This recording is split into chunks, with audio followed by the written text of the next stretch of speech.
ভারতবর্ষে ইতিপূর্বে বড় বড় আলেমরা বিকৃত হয়েছে, ইহুদি নাসারদের কাছে টাকার বিনিময়ে বিক্রি হয়েছে, তার বিনিময়ে ইসলাম বিদ্বেষী কথা বলছে। অতএব তারই উত্তরসূরি হিসেবে ছাড়সাব ওইরকম একজন বিকৃত ব্যক্তি হয়ে গেছে। অতএব তার কথা আমরা মানি না, মানবো না ইনশাআল্লাহ। ভারতবর্ষে ইতিপূর্বে সাতসাবের থেকে আরো অনেক বড় বড় উলামায়ে কেরাম যাদের মাথা তার ইংরেজদের কাছে বিক্রি করে দিয়েছিল।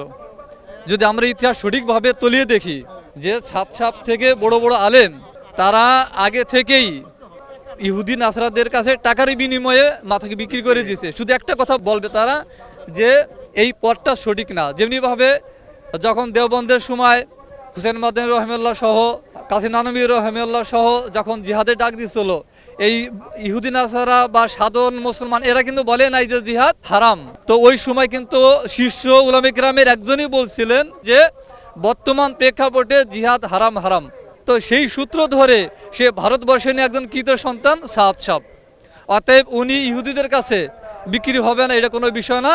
তার বাস্তব প্রকাশ ঘটতেছে এখন তার কথার মাধ্যমে স্পষ্টভাবে সে ইহুদির কাছে বিক্রি হয়েছে টাকার বিনিময়ে, এইটি তার দিবালোকের মতো সত্য প্রকাশ হয়ে গেছে। যদি সে কারণ যেহেতু ইতিপূর্বে হয়ে আসতেছে, ওই হক তো বলবেই। হক না বললে আমার বিক্রি হবে কিভাবে?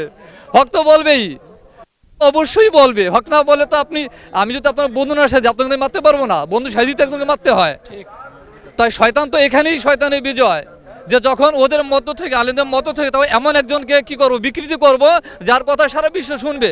এটাকে বলা হয় নেক্সট সুরাতে ধোকা। তাই যদি না হয় তাকে তার এই কথা ধরা পড়ার পরে শুদ্ধ হবে না করার কারণে তাকে সৌদি আরব থেকে কেন তাকে রিসিভ করলো না, তাকে কেন বিতাড়িত করলো, বিশ্বের অন্য জায়গা থেকে কেন তাকে বিতাড়িত করলো? আগের ভাই বলে গেছে যে 5 জনের ভিতরে একজন 2 জন উল্টো হইতে পারে, অবশ্যই একই সঙ্গে 4 জন উল্টো হইতে পারে না। এটি তার বাস্তব প্রমাণ, কোরআন ও হাদিসের সার নির্দেশ এইটাই।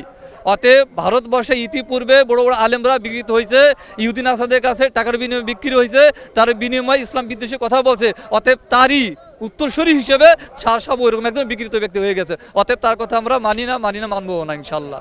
এরা বলে হ্যাঁ আমরা রুজু মানে এটা আরবি শব্দ, রুজু মানে ফিরে আসা। অর্থাৎ আমি একটা বিকৃত কথা বলছি, সেটা যখন মুরব্বীরা ধরাই দিয়েছে এটা ভুল বলার পরে যদি বলি যে আমি হ্যাঁ ঠিক আছে আমি এটা থেকে ফিরে আসলাম, আমি এটাকে বাদ দিলাম, এটাকে বলা হয় রুজু করা। তো তারা একবার বলতেছে না আমরা সাতটা বলে নাই, আবার তাদের লোকজনই বলতেছে সে তো রুজু করছে। এর তার কি প্রমাণ হয়? রুজু কখন করে? যখন বলার পরে ফেরত আসে তখন তাকে রুজু বলা হয়।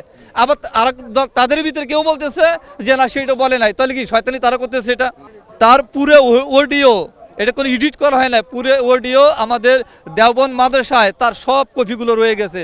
তারা বাস্তবে কপিগুলো দেখার পরে ফেজিং হইয়া তারপরে তাকে নিষেধ করছে যে আপনি এক সময় কথা বললেন না, এবং সে একাধিকবার রুজু হয়েছে, তার মানে সে ফিরে আইছে, কিন্তু সে আবার জায়গা মতো যেই সেই যে লাভ সেই কদু।